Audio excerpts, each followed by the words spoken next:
لیکن اصل خطاب جو ہے مسلمانوں سے شروع ہو رہا ہے وہ 11ویں رکوع سے، اور یہاں پر اصل میں ایک سہ نکاتی لائحہ عمل دیا جا رہا ہے امت کو۔ ظاہر بات ہے کہ یہ امت اب ہمیشہ قائم رہنے والی ہے قیامت تک، اور اس میں زوال بھی آئے گا، اور اللہ تعالیٰ لوگوں باہمت لوگوں کو بھی پیدا کرے گا، اولو العزم لوگوں کو پیدا کرے گا، جیسا کہ ہمیں معلوم ہے مجددین امت اٹھتے رہے ہر صدی کے اندر۔ لیکن جب بھی کوئی کام دین کی تجدید کا ہو، دین کو اثر نو تازہ کرنے کی کوشش ہو، دین کو قائم کرنے کی جد و جہد ہو، تو اس کا ایک لائحہ عمل ہوگا۔ وہ لائحہ عمل ہے جو ان 3 آیات میں جو ابھی میں نے آپ کو پڑھ کر سنائی ہیں نہایت جامعیت کے ساتھ سامنے آیا ہے، اور یہ حسن اتفاق کے لیے یہ 3 آیات ہیں، جیسے سورۃ العصر 3 آیات ہیں، ایسے یہ 3 آیات ہیں نہایت جامع۔ اس میں پہلا نقطہ کیا ہے؟ جب بھی کوئی کام کرنا ہے سب سے پہلے افراد کی شخصیت سازی، کردار سازی۔ یا ایھا الذین آمنوا اتقوا اللہ حق تقاتہ، اہل ایمان اللہ کا تقوی اختیار کرو جتنا کہ اس کے تقوی کا حق ہے۔ ولا تموتن الا وانتم مسلمون، اور دیکھنا ہرگز موت نہ آنے پائے مگر فرما برداری کی حالت میں۔ یہ سب سے گاڑھی آیت ہے قرآن مجید میں تقوی کی تلقین کے لیے۔ اللہ کا حق جتنا ہے اتنا تقوی۔ اس پر صحابہ گھبرا گئے کہ یا رسول اللہ کا حق کون ادا کر سکتا ہے؟ پھر جب آیت اتری ہے سورہ تغابن کی کہ فاتقوا اللہ ما استطعتم، اپنی امکانی حد تک تقوی اختیار کرو، تب ان کی جان میں جان آئی۔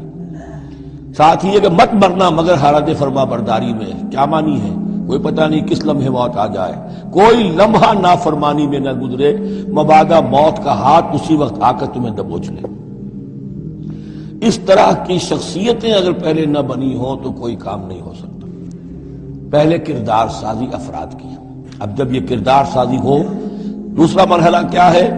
وَاعْتَصِمُوا بِحَبْلِ اللَّهِ جَمِيعًا وَلَا تَفَرَّقُوا، ایک اجتماعیت، اللہ کی رسی کو مضبوطی سے تھام لو مل جل کر، اور تفرقے میں مت پڑو۔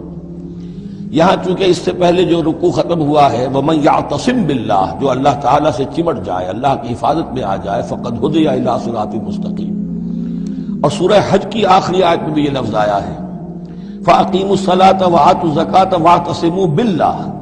اب اللہ کی حفاظت میں کیسے آئے، اللہ سے کیسے چمٹے؟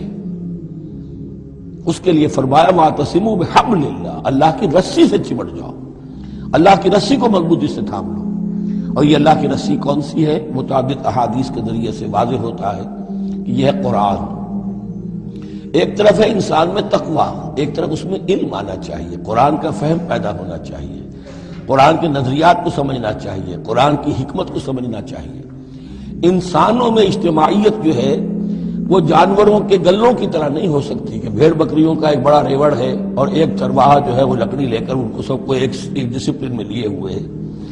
انسانوں کو جمع کرنا ہے تو ان کے ذہن ایک بنانے ہوں گے، ان کی سوچ ایک بنانی ہوگی۔ یہ حیوان عاقل ہیں، یہ باشعور لوگ ہیں، ان کی سوچ ایک ہو، نظریات ایک ہو، مقاصد ایک ہو، ہم آہنگی ہو، نقطہ نظر ایک ہو، تبھی تو یہ جمع ہوں گے۔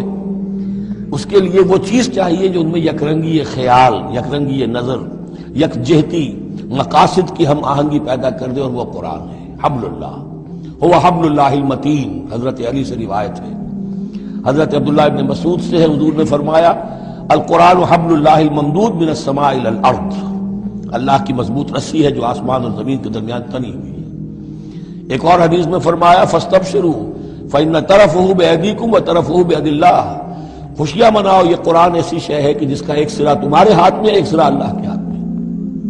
تو تقرب الی اللہ کا ذریعہ بھی قرآن، اور آپس میں تمہیں جوڑ کر رکھنے کا ذریعہ بھی قرآن۔ یہی وجہ ہے کہ ہماری ساری یہ تحریک جو ہے میری، اس کا اصل جو منبع ہے، سرچشمہ ہے، اس کا مبنی ہے، مدار ہے، وہ دعوت رجوع القرآن۔ پوری زندگی میں نے اپنی الحمدللہ کھپائی ہے اس کا، اسی کے ذریعے سے انجمن خدام القرآن اور قرآن اکیڈمیز، پھر 1 ایئر کورس۔ نوجوان جو ہیں تعلیم یافتہ لوگ ہیں، وہ پی ایچ ڈی بھی کر چکے ہیں، وہ ڈاکٹر بھی بن گئے ہیں، وہ انجینئر بھی ہیں، لیکن دین کی طرف سے جاہل ہیں، قرآن سمجھ نہیں سکتے۔ وہ آئیں، 1 سال رہیں ہمارے پاس، عربی سیکھیں، قرآن سیکھیں، تاکہ اس پر عمل ہو۔ تو دوسرا نقطہ ہوا وَاعْتَصِمُوا بِحَبْلِ اللَّهِ جَمِيعًا وَلَا تَفَرَّقُوا وَاذْكُرُوا نِعْمَةَ اللَّهِ عَلَيْكُمْ إِذْ كُنْتُمْ أَعْدَاءً، اور ذرا یاد کرو جو اللہ کا انعام تم پر ہوا کہ تم تو ایک دوسرے کے دشمن تھے، فَأَلَّفَ بَيْنَ قُلُوبِكُمْ، تو اللہ نے تمہارے دلوں کے اندر الفت پیدا کر دی.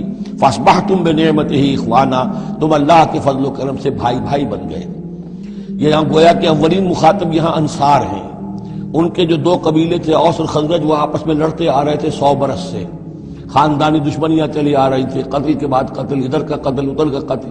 لیکن اب جب یہ ایمان آیا، اللہ کی کتاب آ گئی، محمد رسول اللہ آ گئے، تو اب وہ شیر و شکر ہو گئے، ان کے جھگڑے ختم ہو گئے. اس طرح پورے عرب کے اندر غارت گری ہوتی تھی، اسے دارالامن بنا دیا. وَكُنْتُمْ عَلَىٰ شَفَا حُفْرَةٍ مِّنَ النَّارِ، اور تم تو آگ کے گڑھے کے کنارے تک پہنچ گئے تھے، بس اس میں گرنے والے تھے. فَأَنْقَذَكُم مِّنْهَا، تو اللہ نے اس سے تمہیں نکال لیا اور بچا لیا. كَذَلِكَ يُبَيِّنُ اللَّهُ لَكُمْ آيَاتِهِ لَعَلَّكُمْ تَهْتَدُونَ، اس طرح اللہ تعالیٰ اپنی آیات تمہارے لیے واضح کر رہا ہے تاکہ تم راہ پاؤ، صحیح راہ پر قائم رہو. یہ دو نقطے ہو گئے.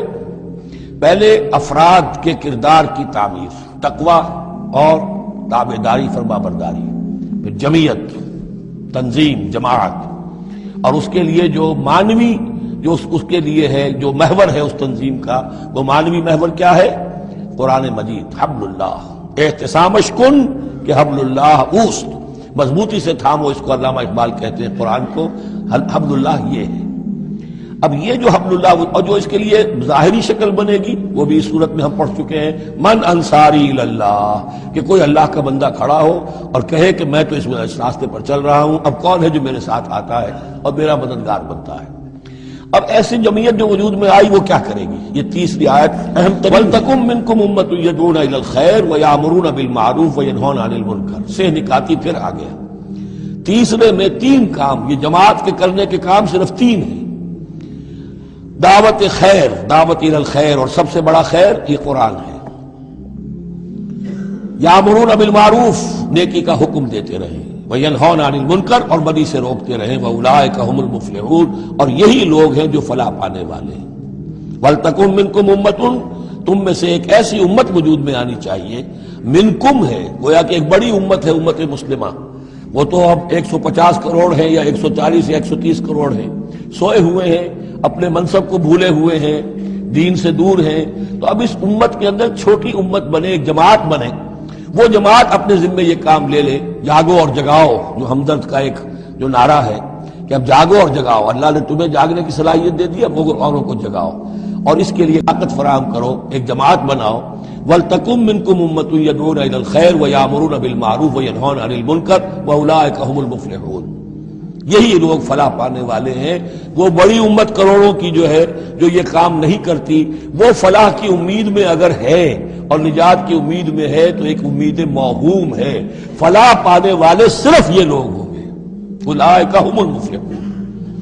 اب اسی میں آگے چل کر میں نے جو منہج انقلاب نبوی ہے اس میں یہ بات واضح کی ہے کہ جب کوئی انقلاب کے لیے آخری اقدام ہوگا وہ بھی نہی عن المنکر بالید، اس لیے کہ حدیث میں حضور نے نہی عن المنکر کے 3 مرتبے بیان کیے ہیں. ابو سعید خدری رضی اللہ عنہ سے روایت ہے، من رأى منكم منكرا فليغيره بيده فإن لم يستطع فبلسانه فإن لم يستطع فبقلبه وذلك أضعف الإيمان. رواہ مسلم رحمہ اللہ.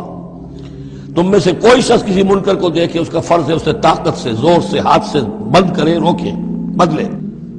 اگر اس کی طاقت نہیں ہے تو زبان سے تو کہے، اس کی بھی ہمت نہیں ہے تو دل میں نفرت ضرور رکھے، اور یہ ایمان کا کمزور ترین درجہ ہے.